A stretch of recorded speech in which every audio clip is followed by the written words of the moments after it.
Hello, and welcome to the Reanimated. This is episode 157 Woo. of, the Sphere Podcast. I'm Stuart, I'm in California. HA is joining me, as always, from New York City. And today we're going to talk about a Danish film, What We Become. And it was a pretty interesting watch, so I'm looking forward to that conversation. But before we get there, we're going to have some news. And also, right. Hi, HA, how you doing? Hey, awesome. How about you? I'm a little gravelly, as you said, as soon as you called me on Skype. A little gravelly. Yeah, a little Johnny Cash, a little Tom Waits. Nothing wrong with that. Like I've been gargling razor blades and bourbon. Nice. That's how a good Sunday starts off. Yes. So we have a couple of news items to chat about before we head into our review. First up is there was a group of students that were given this homework as part of, like, I think it's like the usual stuff, like, let's try to make curriculum cool. And one of the pieces of this homework were that it's like a survival thing. And this was in Alexandria, I believe. But basically... In like Egypt? No, I think Virginia, maybe? I have a real problem with local news websites that it's impossible to tell where it's it is. in Washington State. Here we go. Jeez. But anyway, the assignment involved them. I think that the point was supposed to be like a survivalist piece, and it's supposed to be this cool thing, probably to keep students entertained. But one of the pieces of this, which caused some controversy, is that they were supposed to come up with a list of 3 people that they would sacrifice in order to survive. And it would be like they couldn't basically take themselves out of it and say, I wouldn't do it, I would just die. They say you must sacrifice 3 people, and you have to write about who it would be and why. And, this is... The problem with this is that, and I think, we all know, it's kind of tough to be a kid, especially, in general, like, bullying is an issue, and the scenario that a lot of people were envisioning was that maybe the kids were going to put other kids in their classes on the list and that kind of thing. It all went in tears, and then that's kind of rough. Like, if you're the kid in class that hears somebody else name you out, that's kind of rough. And then, like, they came up with all sorts of different things and talked a lot about it. And it's just... it sounded like they were trying to almost cause a controversy to keep the kids interested, but I don't know. This feels a bit too far. I don't know that you necessarily need to go there to get the point across with them. So I was curious. They definitely go off the rails with this question. Right. And it's really just the one where you have to identify your classmates. Yeah. 3 people. I don't feel like there's an upside to doing this of learning to doing it. And the weird thing about this article is they never really talk about it. Everybody they interview is either casting blame or ducking it, and nobody's actually taking responsibility for this assignment. I would want to know from the teacher, like, what was your why did you assign this? What was the point? But they don't actually talk to the teacher or whoever assigned it. They just talk to their headmaster and the designer of the curriculum, who's like, oh, I only talk about geography and maps. I don't know what you're talking about with this list of your friends you have to murder. Right. And it just seems pretty dark. This is just wrong. So I'm glad that you and I agree on this. I was curious to hear your thoughts on it. I figured we would line up, but, it's always like, and I get it. Like, I get that you're trying to keep kids interested and engaged, but this just seems like a bad idea. So this reminds me of, I don't even know what the point of it was. When I was going through training in the Air Force, there was an exercise where we had to rank everybody in our training, in our little tiny training unit, our flight. And so somebody always had to be ranked last. Everybody had to have a rank. And I knew of one of our fellow flights had this great idea and mathematically figured out how to rank everybody in the flight if everybody did it differently so that they'd all be tied for first and last. Huh. That's kind of cool. Yeah, I mean, but this exercise doesn't even give you that option. It's just like No. pick 3 people who you think should die, and that's And just not. not only that, but you can't get out of it. Like there's no, and I think putting kids to this exercise is just cruel. I don't think it's a good thing to do. So, but so anyway, bad idea, Washington State. Yeah. Next up is a very long Nerdist video, which I will admit I did not make it all the way through. Nerdist does this from time to time, and they'll go all kind of crazy about some concept in The Walking Dead or whatever. The videos are too long, in my opinion. But the point of this particular one is that they're saying that our intrepid heroes in The Walking Dead have been killing zombies wrong all this time. And mainly the gist of it is, and I, since I couldn't make it through the video, I can't recommend that our wonderful listeners do, but basically they're saying that in order to totally take out a zombie, you have to be aiming at the brain stem.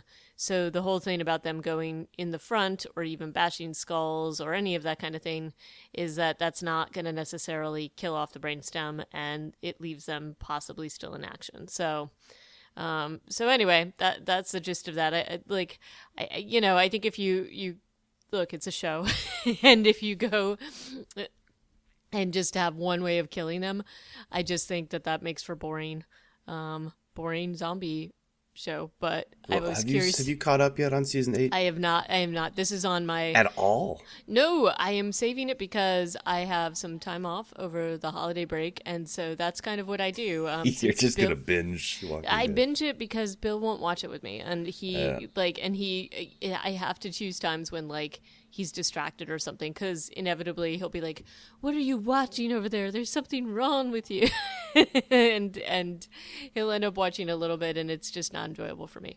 Dude. Because then I Don't have let to that turn into like some sort of weird shame TV consumption. No, it's not. It's just like I would rather enjoy it and not have to answer his questions, which are always the same. And there's nothing wrong with me. I just I like some zombie films. That's all. Okay. But I feel anyway, like there's a lot to discuss. I do know a lot of the spoilers, so I definitely know the spoiler that you had face mailed me, I guess. But about what we're going to talk about. Oh no, this is all press so far, but yeah, the big revelation. It was more that I wanted to discuss how this season could definitely use some more science in its action scenes. We'll get to it. Okay, we will, but I promise I will catch up. And I've got a lot of family time where I can, run away for a little bit. So, in any case, Eric Kane, I don't even know if this is the regular guy, but it's really Forbes, because I can't remember all the names of everybody who writes about Walking Dead for Forbes, but there's a handful, and they all love Fear the Walking Dead. They do, and I can't tell if it's like some sort of ploy by Fear the Walking Dead to plant these news stories in Forbes. Feels that way sometimes, and this one definitely feels that way. Like, dude, the headline is so insane, and I'm just like, oh my god, really? Another one? So anyway, why don't you kick it off, since you found this lovely gem, and I laughed all the way through. So we talked while we were reviewing season 3 of Fear the Walking Dead about this. Not rumor, it was confirmed by Robert Kirkman that one cast member was going from Prime to the spinoff, and we had reported on the speculation that it was going to be Abraham Ford because they were going to Texas, his home state. But now the news has dropped, and I think this is just news because I don't think nothing has happened in the show, in either show that would suggest that Morgan is going to be the guy who's making that jump. But now that's the news; it's basically confirmed. Morgan is the one. Right. And I mean, I think some of what our speculation was about in terms of Abraham was that we thought maybe just because the timelines are slightly different and they're not quite matching up and it's a little hard to determine. I mean, they've been pretty good at keeping those waters muddy, I think purposely, obviously. Because we thought maybe it would be a jump back in time or something like that. So I'm not sure what they're going to do here, but I think it's. Well, I think you're. I think a time jump is going to happen either way. I think. Right. I think it's going to be Fear the Walking Dead jumping forward as opposed to us having a time traveler from The Walking Dead. but let me just read the headline of this article just to get that out of the way. But Morgan dodged a bullet by leaving The Walking Dead for its far superior spin-off is the headline. Right. Like, Guy, I mean, I gotta hand it to him. He's very confident in terms of owning his opinion. But this is the kind of coverage Fear the Walking Dead has been getting on Forbes, and some of it is absolutely ludicrous. I'm sorry. This show has not been around very long. The first 2 seasons were absolutely atrocious, in my opinion. My opinion was that they were 50-50 atrocious. Right. Well, and then the 3rd season has redeemed itself slightly. Still some problems, but at least much more watchable and interesting than it has been. And I still don't think that you can compare it to The Walking Dead, which, while it's definitely had some low points. Overall, it's a strong series. It's a strong franchise. There's no way to say that. I don't think that there's any way you can compare these two at this point. So the dude does make some good points, which are in the time department.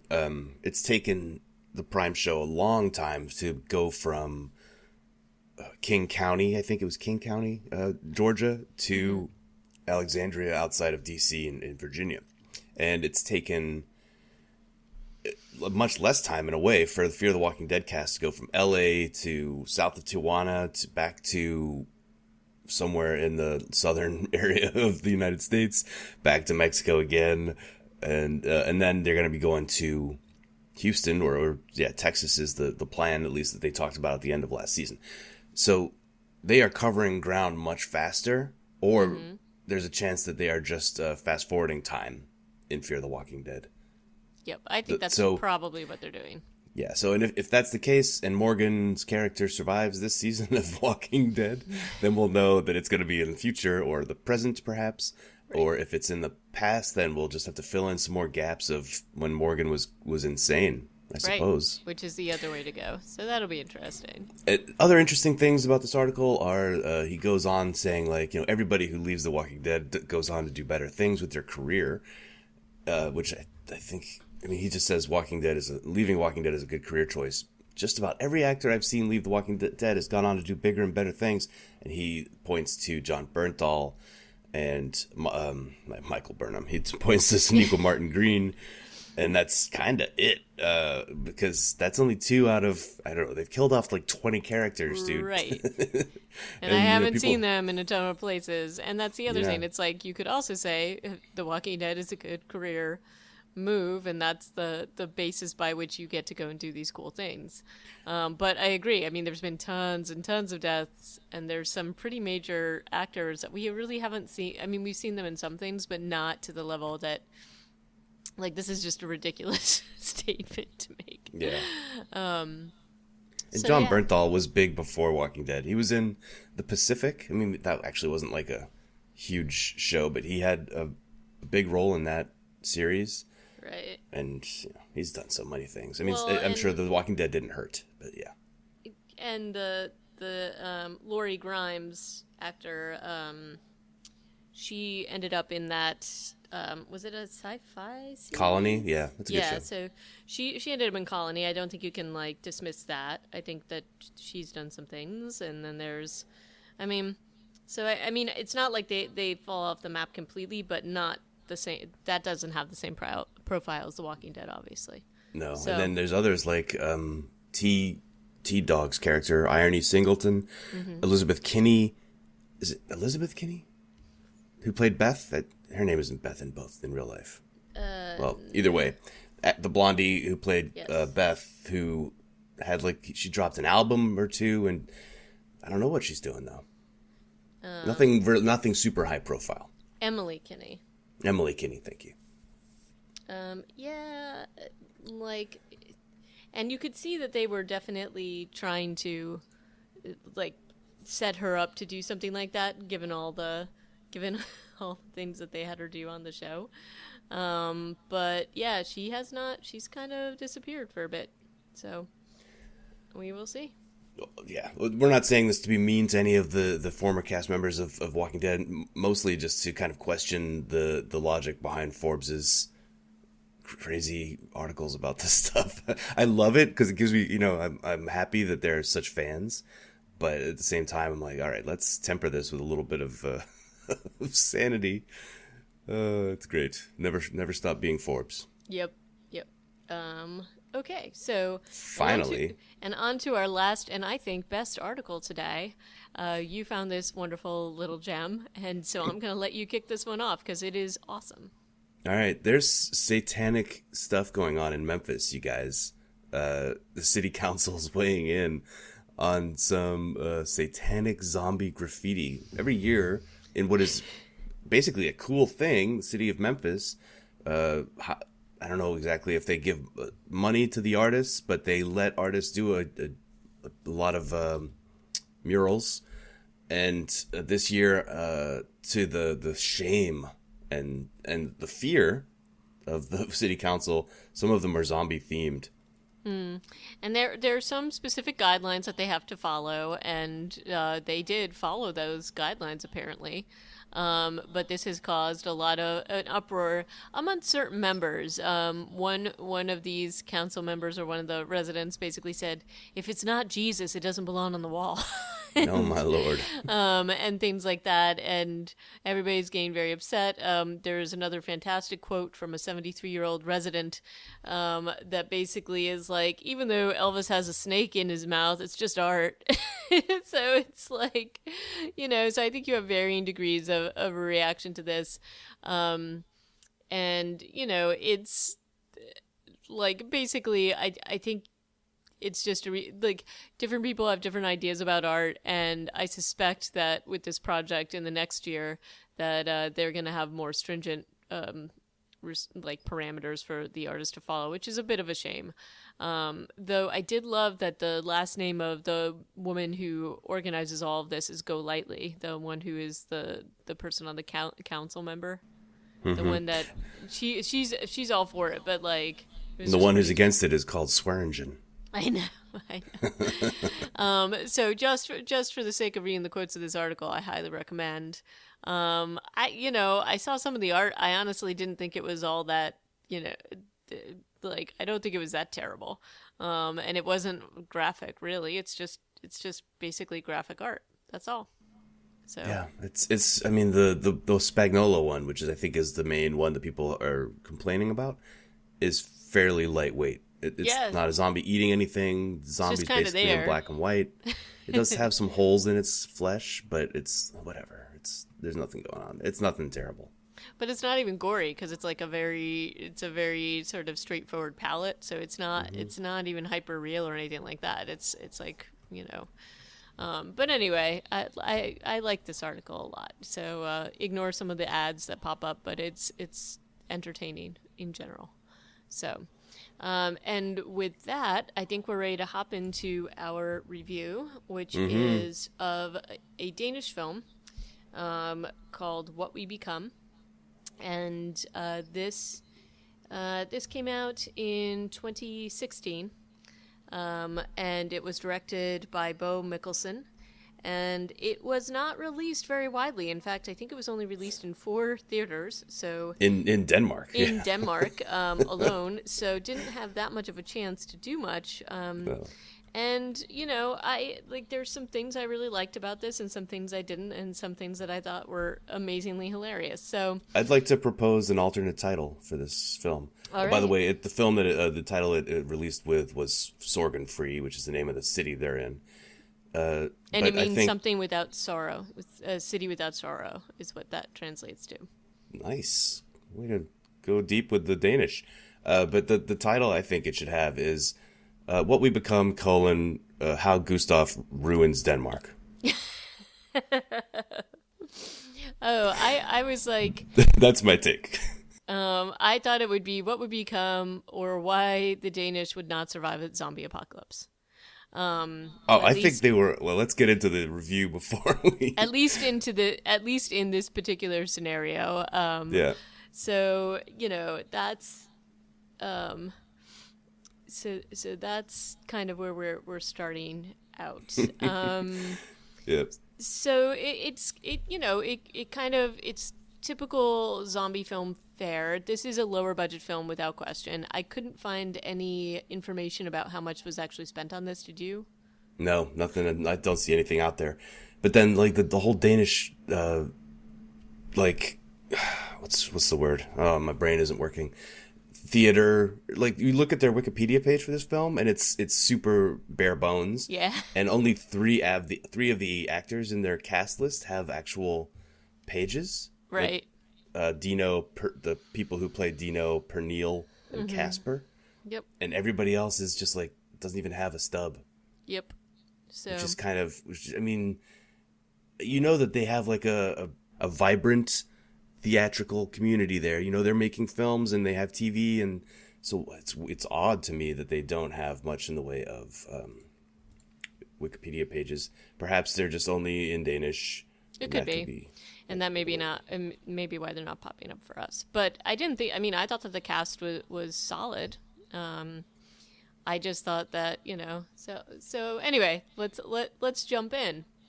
So this sets up in the usual way that we see these films set up. So it's this normal like suburbia community in Denmark.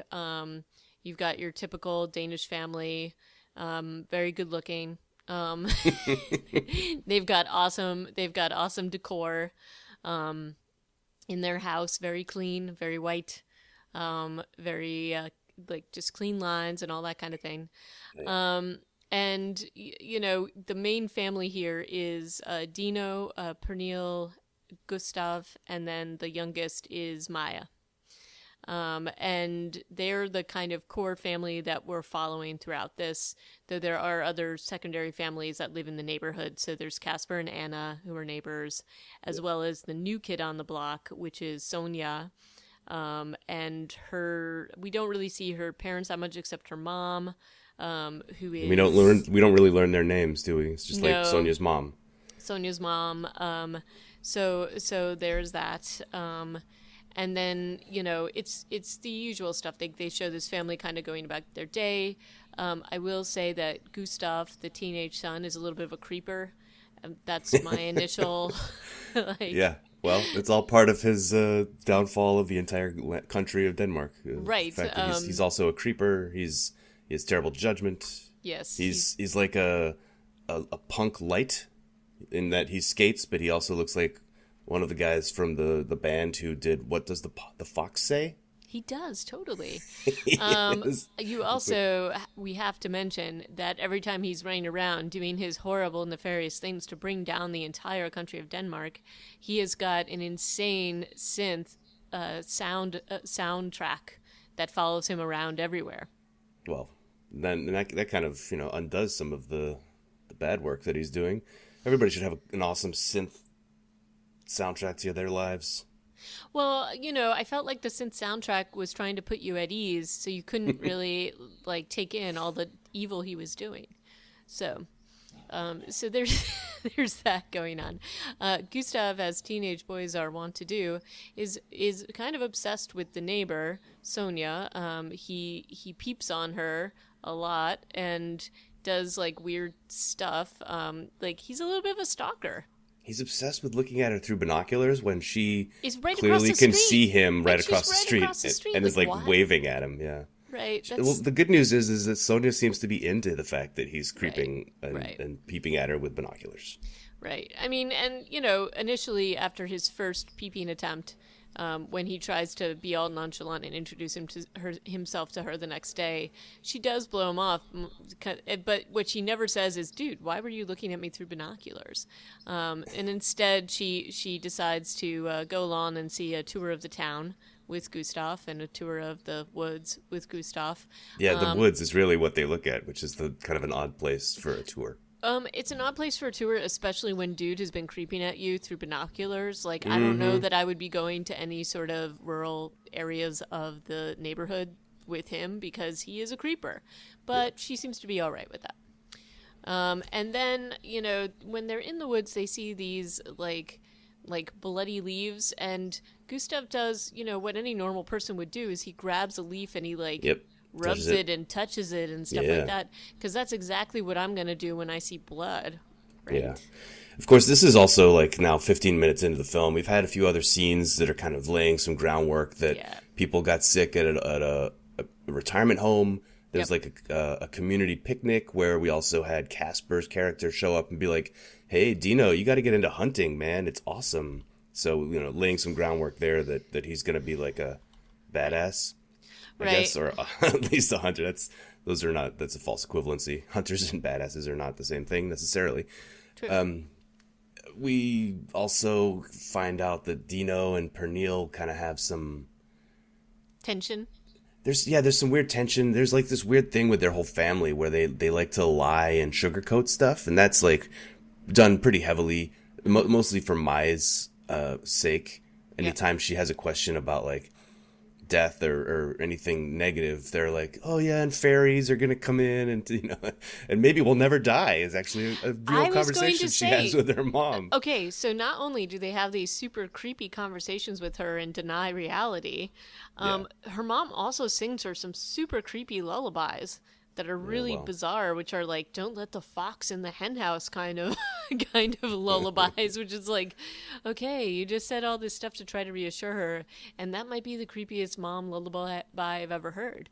I'm sorry, but almost everything that was made for children, hundreds of years ago, is It was creepy. creepy, yeah, but there was a reason for it, and it's because people were dying of plague, and you wanted to give them like some reality. Like, don't get too happy, kid. Yeah. Don't get too happy. Your hands are going to get cut off and replaced by silver hands, and you're crying on them so that the devil won't come. All this stuff. All the That's good stuff. actually a real one, by the way.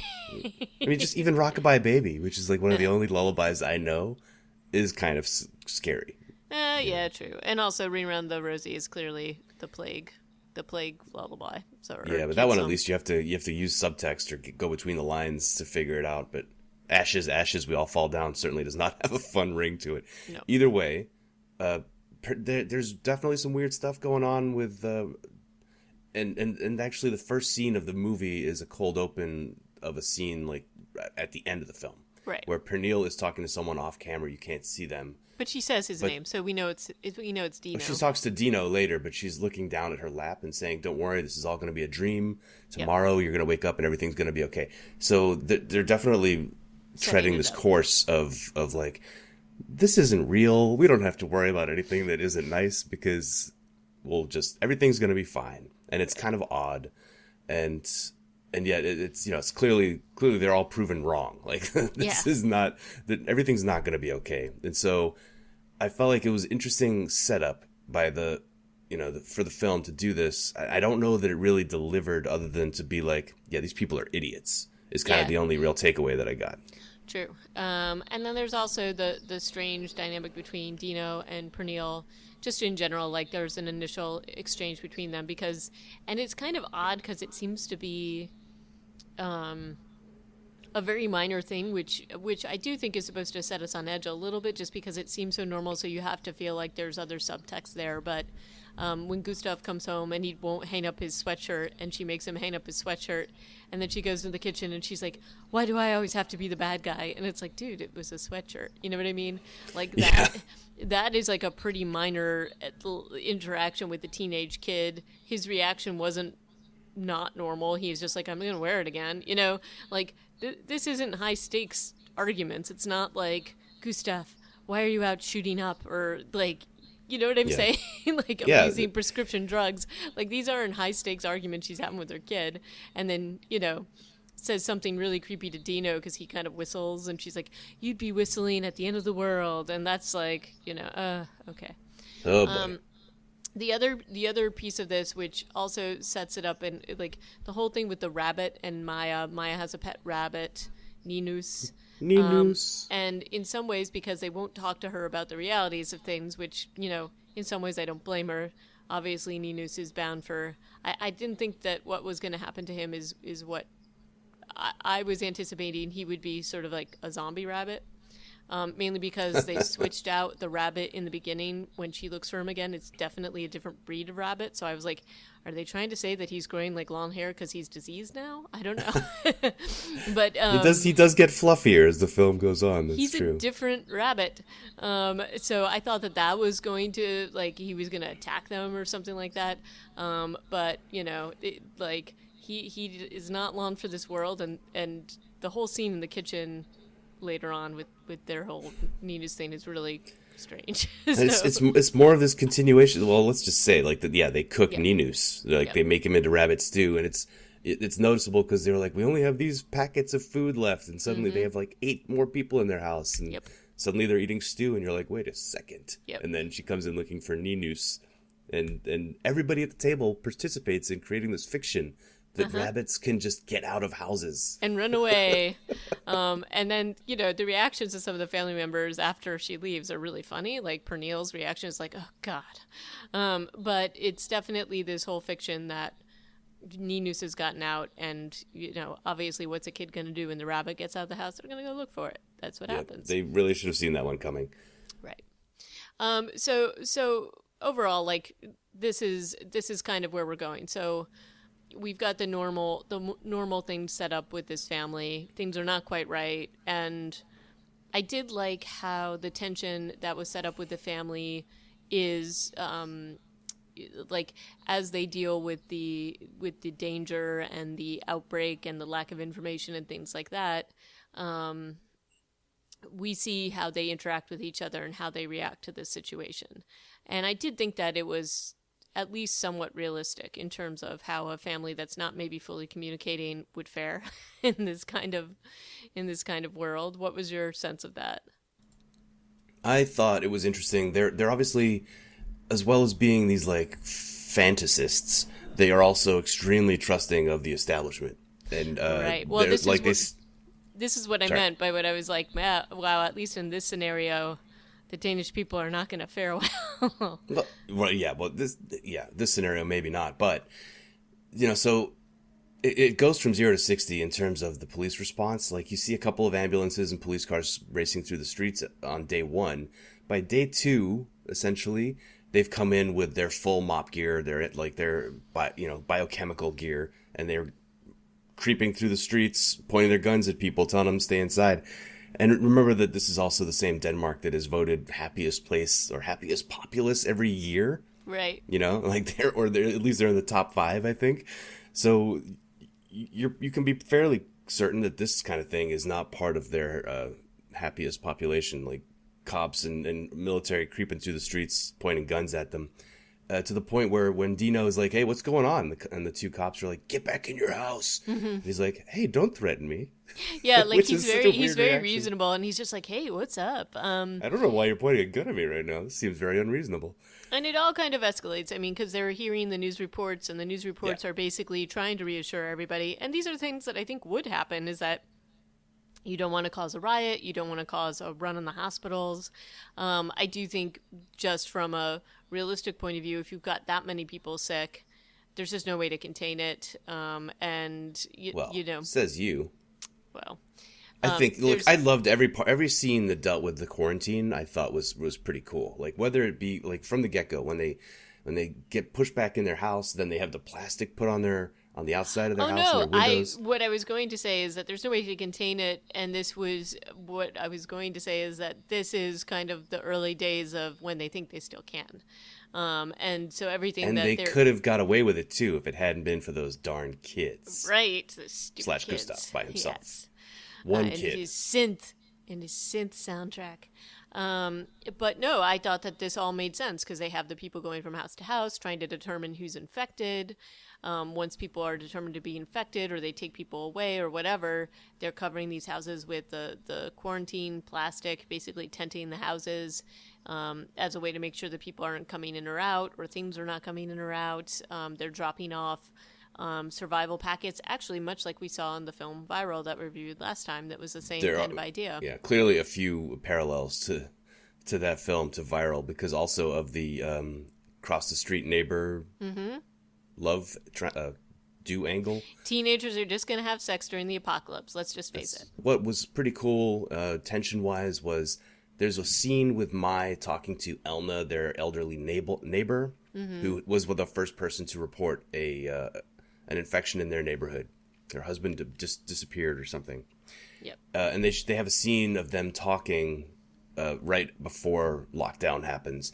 And then during the, hey, open your mouth, come up to the window and open your mouth scene, Mai is being kind of hesitant and cagey, and we don't get to see them check her mouth because they get called away. And so we're all like, oh no, Maya's infected. I also did enjoy the scenes between Casper and Anna when they're watching the news and talking about infection, and he coughs a little bit, and Anna like moves away from him on the couch, like they're watching this thing about hygiene and keeping, washing your hands and like making sure that you don't spread whatever.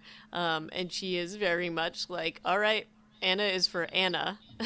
Oh, for sure. I think we get that 100% later on. But they definitely treat it very well. So there are definitely moments of levity related to this, which I think are also important because it breaks up the seriousness of the film, which you need to have some of that going on. Everything seems to be going fine with the quarantine. The cops seem to have everything well in hand, but then Gustav. Sonia, they go into Sonia's house and take out a struggling individual with a bag on its head, and Gustav is like, okay, that's it. I'm gonna get to the bottom of this, because he's basically decided that the cops are now, I don't know, fascists. And so he sneaks out after dark, after his dad has already like restrained him from doing it once, and saying like, think of your family, think of your mom and your sister. There's nothing we can do. There's nothing we can do. And I'm like, yeah, this is a pretty good argument, Dino. Good luck with that. Yep. Gustav still sneaks out. He looks in through the window and sees that Sonia and her mother are sad but consoling each other. And on a bloodstained bearskin blanket or something. Yes, it's the very cleanest strange. of surfaces. But then he's like, okay, I'm not done here. I'm gonna keep going. And he goes to like the processing plant where they're processing the people they're taking out of houses. And he hears some gunshots and sees some people being bulldozed and is like, okay, that's it. And then he releases 3 truckloads he just unlocks 3 trucks. Yeah. The cops start shooting at him. He runs away. And then we get the ominous scene of a hand coming out of a truck. And then the shooting intensifies and screams intensify. Gustav, you troublemaker. It's lame. Yep. This is lame. Not only that one dumb teenager can undo the entire protocol of this organization that was so organized, so ready for the zombie apocalypse. We've never seen anything quite like this. Like this level of preparedness is new to us in this genre, I think.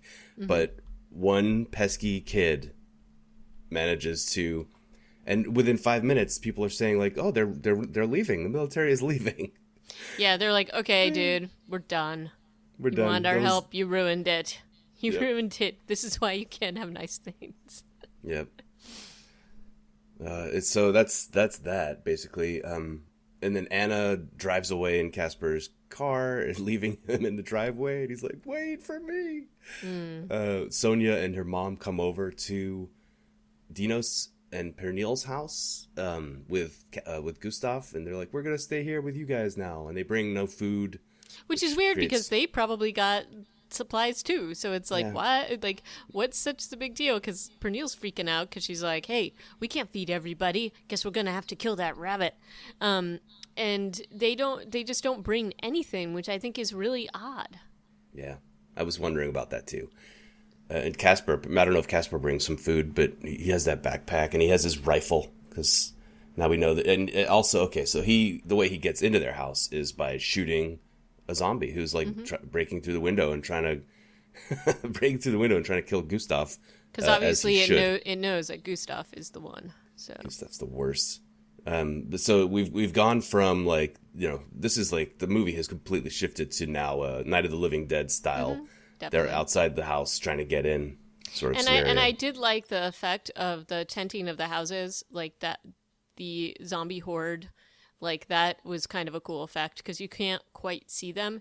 Also, because it's low budget, they didn't have to spend too much money to show all of the zombie horde looking like... We see a lot of hands in this film, a lot of just, like zombie hands. We don't see... Until the end, we don't see, like, a ton of... or, like, toward the end. We don't see, like, a ton of effects. And I thought that this was a very clever way to work within the budget that they probably had. And it was still scary. And some of what was scary about it is that you couldn't see how many were out there and you couldn't quite see them clearly. So you have this like family that's just like terrified inside. So I liked that solution basically. So very clever. Well done. Well done, everybody except Gustav. Yes. So they start coming up with plans to go get food. Is that why they leave? Is that why Dino and Casper go out? It's mainly food, and we had the heartbreaking scene in the kitchen, the weird scene with Maya and Ninus, and Yeah. so we know that things are dire. But I think it's also to figure out what's going on and whether they can get out completely. And I think that they're doing a little bit of reconnaissance too. But and it's definitely it's scary because they really don't know what's out there, and it's Casper and Dino leaving the family, and Dino is very smart to tell Gustav that he just should not be coming with them. He knows Gustav Gustav is only a liability. Yep. Um, And Gustav's but okay with that because then he just like knocks boots with Sonia, so it's all good. right, yeah, it gives him a perfect opportunity to have some teenage sex in the house. And Sonia has also been kind of screwing everybody over by saying that her mother's getting better Yeah, and she's when definitely she's clearly not. clearly not getting better. She's burning. Tastes like burning. Everything's burning. And she's got a nasty cut on her leg. She's just going downhill fast. But what's odd about it is that like you're in the house, they're just leaving Sonia to take care of the mom. Not one of these adults is like going in to check in on her to see what's happening. Right. Which I think is a little strange. But I guess you could also argue that they are worried that she's infected. I don't know. It just seems a little strange that Sonia is the only one seeing the downfall of her mom. So I don't know. and not really. She straight up lies. She's like, Pernille's like, "How's your mom today?" She's like, "Oh, great. Yeah, she's doing Great. much better." She's gonna run laps. The actor who plays Sonia is a little bit like kind of one note. Yeah.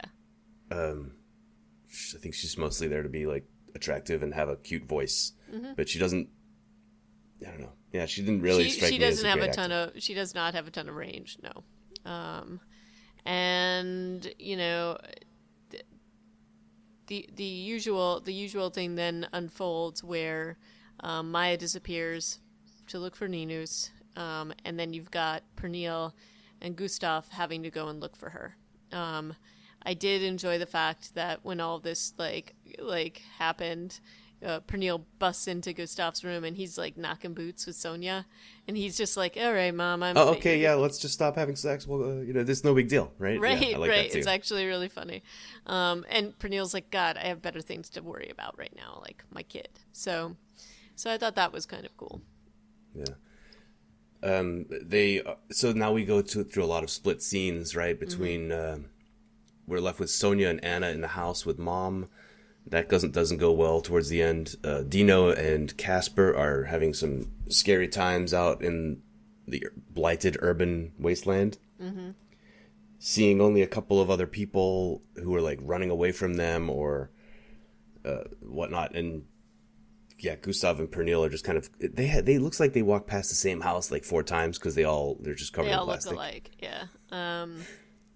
And the interesting thing that I thought just about the Gustav and Pernille, because they come across some pretty like a horrific scene in a house where they walk in and there's like a nursery with like a fly-ridden baby bassinet or something. Oh, that's messed up. Yeah. And it's messed up, but one of the things that struck me was that if this was like an American zombie film, you have to see the zombie baby, or you have to see whatever horrors lied be like. They're not going to just leave that alone.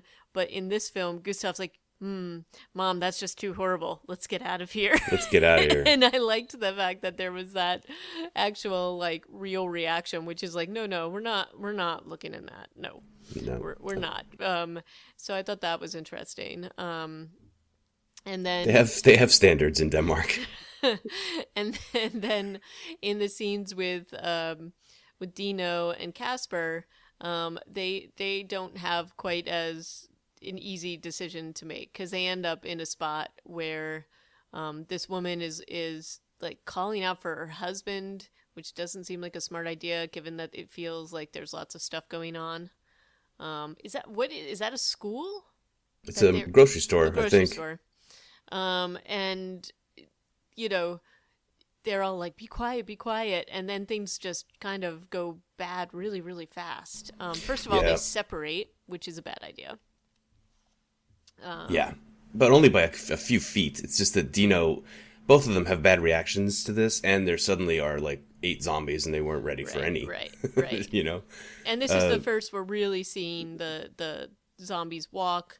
Yeah. I did think that they did a good job of showing like how stiff they could be and things like that. Makeup was not, as intense as we sometimes see it, though I thought it was realistic. They did the whole thing with the contact lenses and things like that. They had one really good zombie with the always present intestines hanging out of there. Yep. So, and they get overrun in a believable way, I thought. Well, I mean, Casper pokes his head through a door and then gets grabbed through. Yeah. And then eaten. And Dino, what I liked about this scene, well, it's obviously a bad scene, but it was Dino's character growth, I guess we'll call it, but really it's whatever the opposite of growth is, where he has the gun but does not save Casper or shoot Casper. He just walks away or like runs away. Well, and then I he think threatens... I think it's really fast though, and I mean, Yeah. I think he realizes that Casper is not savable at that point based upon what he's seen. So Yeah, I think but he does nothing. he's got Dino is a survivor. That's what's going on here. Yeah, which is underlined in the next scene where he runs away with the woman that they found in the grocery store, and then he threatens her with the rifle to get the groceries that she'd collected. Yeah, and she's well, like, what? I think I have 2 kids at home, and he's like, just give me the box already. give me the fucking box. It was pretty messed up. Well, and then the other thing is like I think he was like, well, I just lost my friend Casper. We did this to save you, so we get to have the box of groceries. Like, I think he actually is calculating in that way. And he's, looking out for his family, looking out for number one. This is what we become, Stuart. Oh, I see that. Yes, titular line. They also had tried to like get out of town and been shot at by more military people that we never got to see, which was one other thing. So there is still a quarantine. It's just they're no longer quarantined in their houses. Now they're quarantined in their neighborhood, I guess. Oh, and Anna we know some of this because Anna had tried to make for a run for it. She saw people like tear apart a kid. Yeah, and Casper's reaction to her coming back is very much like, yeah, whatever, you're back. I know who you are now. He's like not psyched. So we know a little bit about the fact that there's just no getting out of this little enclave because the quarantine is still very much on, but just not house specific at this point. Yeah. Also, another thing that we forgot to mention is that when Gustav and Sonia decide to have sex is right after her mom dies. Yeah, grief does a lot of things to people, and I especially guess so. teenagers. So I guess so. Back at the ranch, yeah, her dead mom's eyes open, slightly outside of the ranch. Well, in the ranch, I did like how, because her mom had died, there was that whole thing, and it's basically because Pernille and Gustav are still looking for Maya. It's just these two left at the house, and they do. I did like the effect that they did with the sheet. I thought that was kind of cool, because they have it over Sonia's mom, and it's very creepy. Again, it's a way to sort of like limit the time you have to show the zombies on screen, so we all know what's going to happen. But it was like, I liked that effect. It was very creepy. It did what it was supposed to do. Mm-hmm. And we get to see Mai looking for Ninus again, and then she runs into Elna, which we know isn't going to end well, because I think the last time we saw Elna, she was getting attacked by her dead husband. Yep.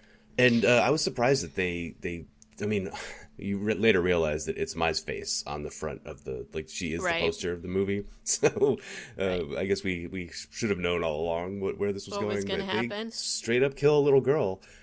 Yeah, they don't really. I mean, they show it kind of, but like, the thing that bothered me about this is that, from a storytelling perspective, at the beginning of the quarantine, we see all of them going to a house, which we assume is Elna's because she got, killed by her husband.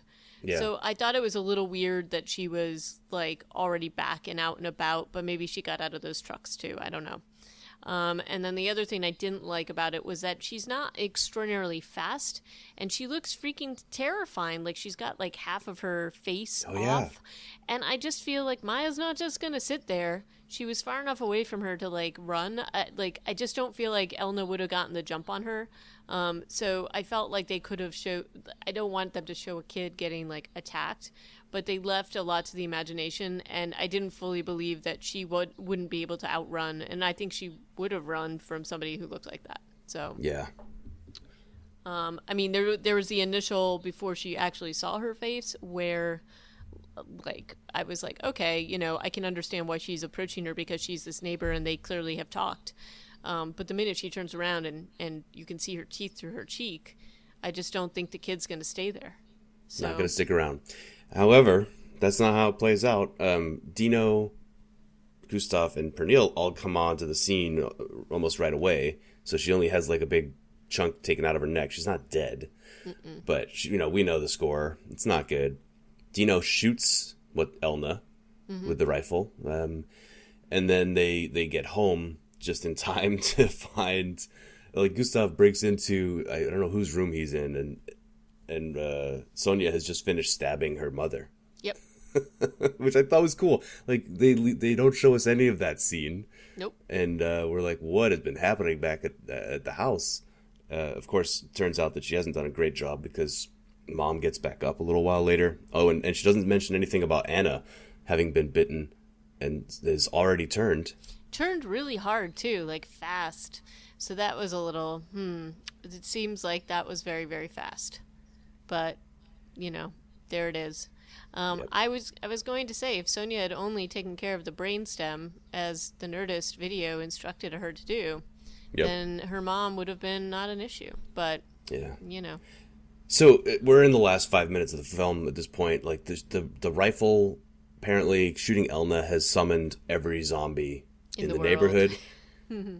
And so they're now like there's zombies coming in the front door. There's no way to keep them out of the house. Plus, there's 2 in the house that they know of, and they're having a really hard time putting them down.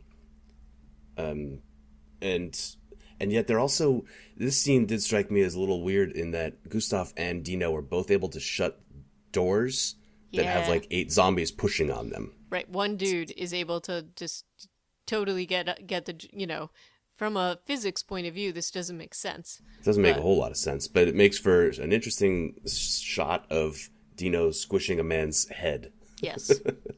Yes, and this is a point where, I mean, they started throwing in all the effects. You started seeing more of these zombies Yeah. back at the grocery store, but and obviously Elna. But now it's just like, okay, we're going to use our entire effects budget here. And we see it because Sonia's mom comes back to life, and there's a very graphic scene, although not very well done. Like, it's clearly a dummy that she's stabbing. Oh yeah, but it's super graphic. I was It's super cringing. graphic. It's super graphic, but it's like, okay, here's where we're going. And I did like that she took care of her mom. I thought that was awesome. And then she and Gustav managed to escape their zombie room, which is getting overridden. And then they have a box of fireworks for some reason that they think will be helpful. Well, so they he take was it. shooting them off to impress Sonia just the day before. But in the theme of family members being able to kill their zombified loved ones, Dino, like this, the end of the film is all about him wanting to shoot his daughter because he's like, well, I'm afraid she's going to turn into one of them, and Pernille's not having it. Nope. And then he has to like fight zombies, and then they get away. It's a couple of scenes of him trying to shoot Mai, and I thought that was kind of interesting. And it also is a twist from what you thought that scene was going to be when they showed it to you at the beginning of the film. Yeah, because we thought, obviously, Dina was a zombie, right? So, and then Pernille, just because she's a mom, has to be near Mai, and it meets a very bloody, horrible end. For everybody, man. Yeah, that this does was rough. not go well. This was rough. This is pretty rough. You know, and Dino tries to like off himself rather than finally shoot her, and then ends up getting killed by her. So, that was a So we really should- rough scene. I was just Yeah. like, I didn't know they were gonna go there. And I was like, man, are they really gonna have him shoot her? And then when he ran out of bullets, I'm like, oh man, this is a tough scene. Yeah. And Gustav and Sonia are the only people that have gotten out. So, I'm just having a thought. When Mai ran into Elna, it was broad daylight, Yeah, right? now it's suddenly night. It's nighttime now. It seems like they've been running the whole time. There hasn't been any time to like hole up for a minute. So it's nighttime. They are able to use the fireworks to get through the crowd of zombies, but then it seems like the fireworks stop as they're in the middle of the crowd, and then it looks like they're going to be dead for sure. But then the next scene that we see them, it's daytime again, right? Right. So that's troubling. It's just a little bit of night day. But Right. what excellent film doesn't have a little bit of that? True. And then the other thing with the fireworks, it's like, look, they're distracted and whatever. They are not like running through that crowd as quickly as they could, though it is a little bit hard. I understand that, but they're kind of like hanging out, and I'm like, dudes, just book it. Yeah. But as we would say in the 80s. And then, you know, they finally end up back in this little rural place that's the first place that Gustav had taken Sonia. And it doesn't end on a cliffhanger, but really this is just a small respite for them, because the camera pans out and we just see basically all these fires all over the landscape. So basically everything has been overrun, or that's, I think, what we're supposed to try to assume. Yeah, that seems to be the suggestion. So I'm trying to like, what is my takeaway from this film? You know, it almost could use a little bit of the Romero treatment of True. like some heavy-handed social message. Instead, it's like the message was this whole like always look on the bright side of life thing that comes back to bite literally Dino and Pernille Right. in their last scene, whereas Gustav and Sonia's message is kids gonna be kids. I don't know. I'm not sure what my takeaway is from this movie. And I think that that's maybe the problem with this. It felt like there needed to be some kind of thing that finally tied everything together. I don't know, and maybe that's why it was such a limited release. And it's interesting when you look at what was said about why they limited the release, is that they were afraid it was going to be such a flop. Well, how do you know unless you release it more widely? And then it did get released to streaming pretty quickly. And there were a lot of things that I liked. I did think that some of the interactions between the families were really great, but it just didn't have anything to tie it together enough, I felt. Yeah. But I did enjoy this, and I had a lot of moments where I was laughing. I enjoyed like more of this than I didn't. And I did think, especially the acting, I thought Dino was really good. The actor who played him, I thought, was excellent. Yeah, and the guy who played Casper. Yep. And Pernille, like the grown-ups were good. grown-ups were Gustav, really, I think, really was good. Gustav was good too. Yeah. But overall, I just thought that there were some really good, as you said, the whole, as everything played out in terms of the quarantine and things like that, I thought that was probably some of the better, like I don't know, in terms of what we've seen, like, because this is a normal theme that we see in this genre, I thought it was the most effective in terms of what they were trying to do, yet still they got overrun just because of this one stupid kid. Yeah. So there was a lot that they had going on this. I just felt like it could have done with a little bit of editing and maybe a little bit of, I don't know, like... I mean, there wasn't much to edit. It's 80 minutes long before not the credits editing, start. or maybe just one more look through in terms of the storytelling to try to like tie things together. But maybe that's the point. But anyway, I did enjoy it a lot more than I thought I might when I first read the synopsis, and especially when I saw that it was only released in 4 theaters. But this was better than a lot of the things that we have seen. And especially for the budget that they had, I really was impressed by some of the things that they did with it. It's not, if you are into like super gory, action-packed zombie films, this is not it. This is a little bit more quiet and slower moving, and the pacing is definitely a little slower than I think we're used to. But I thought it was pretty successful overall. Yeah, I really enjoyed it too. So just thought, yeah, like basically everything you said. There. Good job. Good job. So that basically is the gist of our review for What We Become, or Sorgen Free. Is that right? Sorgen Free? I think it is. Yeah. I think so. And I think the consensus is thumbs up, but probably just could have used a little bit more to kick it over the edge. And I'll curse Gustav from now till eternity. Poor Poor Gustav. Gustav, Maligned. the scapegoat. The scapegoat for everything. He didn't create the zombie virus. He just let it all out into the streets and murdered his family by association. So thank you for listening to this recap, and we're going to keep this train rolling next time with the second season of Robert Kirkman's created Outcasts, which we reviewed the first season of that. Jeez, I mean, I don't know, like a year and a half ago? Yep. A long time ago.